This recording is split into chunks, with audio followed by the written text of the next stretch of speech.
you were speaking properly. You were handling business like you should have, man. And that's just something that I'm really inspired by that, seeing that, man. So thank you. I appreciate that, man. It was just really about, where I come from. You got to be a man. You got to be, down for what you believe in, and you can't sell out for money. You know what I mean? You can't sell out for fame, because you ain't gonna be happy with yourself when you go back. Put your head down. You can lie to everybody, but you can't lie to yourself.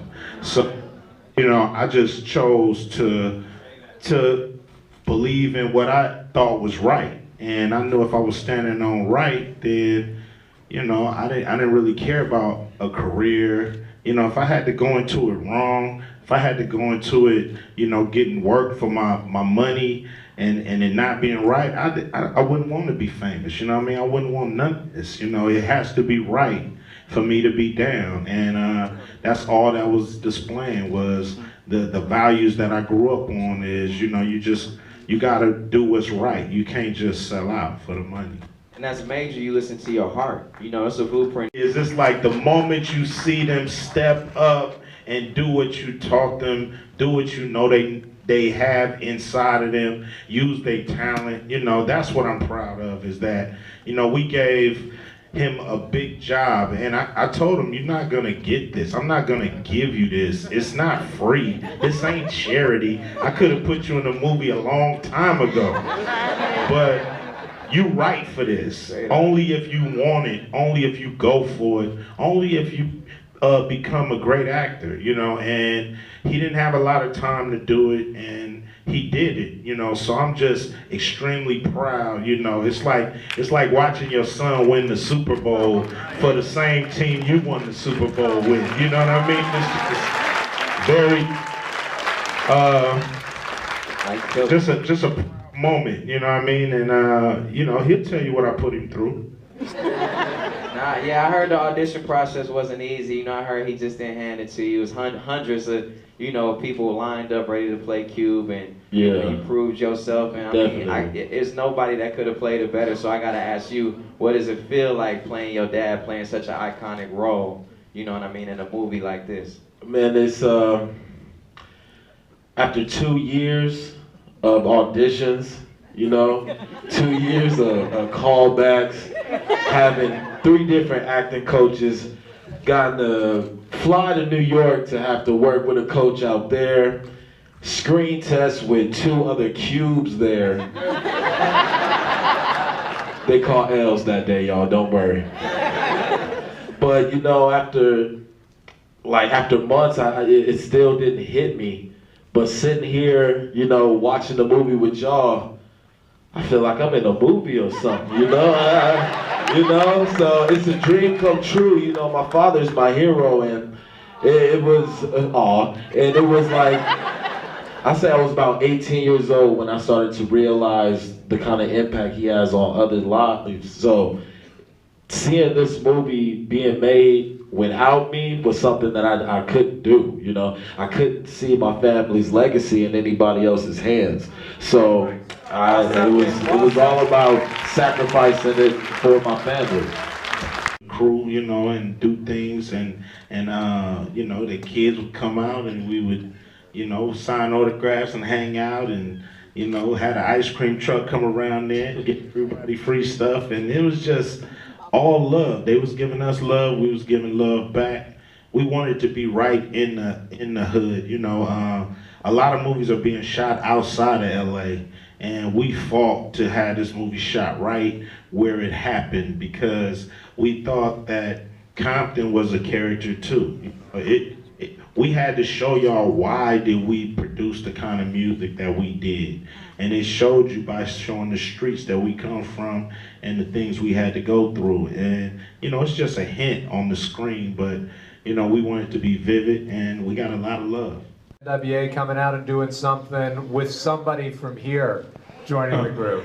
Well, I don't know who said that part, you know what I'm saying? So I'm gonna let Dre confirm that about the music, but that show at Joe Louis, we was excited. It was sold out. It was actually part of another, it was other people on the tour like LL and and Slick Rick, and you know, so it was a lot of big time artists on the bill, and we wanted to show Detroit what we was all about. We had the hottest record. Our record was hotter than everybody's at the time, and people was ready to see us. Well, they put us on second, and we was mad about that. We was like, man, in Detroit, people gonna be just now getting to the damn building, you know what I mean? Still lying around the corner, you know, some people ain't left the house by the time the second act come on. So we was mad, and we was like, man, we sick of these people, you know, telling us what to do. And before that, the police would read us, you know, obscenity laws and tell us what they was gonna do to us if we sung fuck the police. So, you know, we just got mad and we just did it that night, and the police rushed us and they messed up a great show.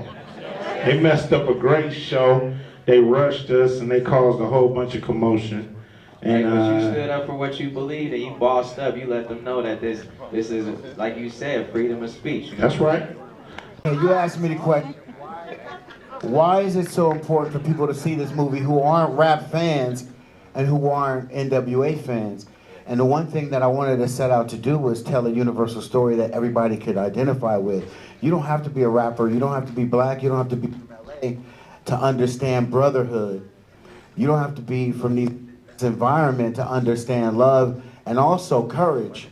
You know, these guys stood up. Cube stood up and said, I'm not going to be taken advantage of. Anybody can identify with that. We know when we take advantage of, we know what it feels like to have courage. Dre stood up and said, enough of this bullshit. I'm gonna bet on myself. I'm gonna bet on myself and do it on my own. And so if you look at the themes of brotherhood, you look at love, you look at the fact that these guys came together, they had love for each other, and then somebody came in and divided them and tried to conquer them. We understand how that feels. And so the one thing that I always kind of focus on is say, listen, you can identify with this. They try to get back together with their loved ones, and it was too late. So you guys can understand, you got somebody in your life, if you have someone in your life that you love them today, because it might be too late tomorrow.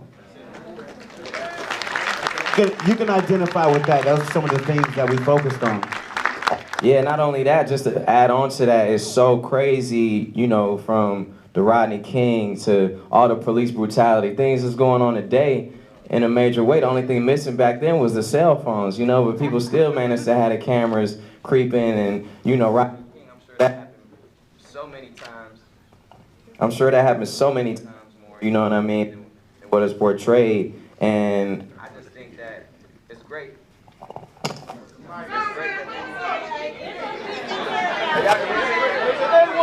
So what I was saying is, I think that it's great that not only this film heavily so touched on that, and obviously you guys addressed it because it was part of your story, but it's just crazy. You got to give us the perspective and think about what we're doing today, why these things are still going on, how this mess is still affecting us, and how it's still a part of, you know, today's society. Police brutality is incredibly just some bullshit going on. We can all attest to that.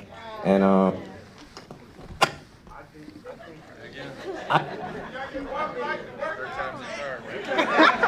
yeah, that's ridiculous.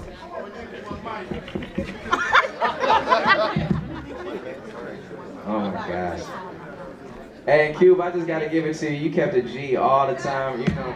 All the numbers, man. Yeah. Dude was interviewing you in that scene by the pool, man, where you know you said, "Get the fuck out of my house," man. You know what I'm saying? That's G'd up right there, man. We appreciate that. We appreciate how in real times those were that you stood up with somebody strong.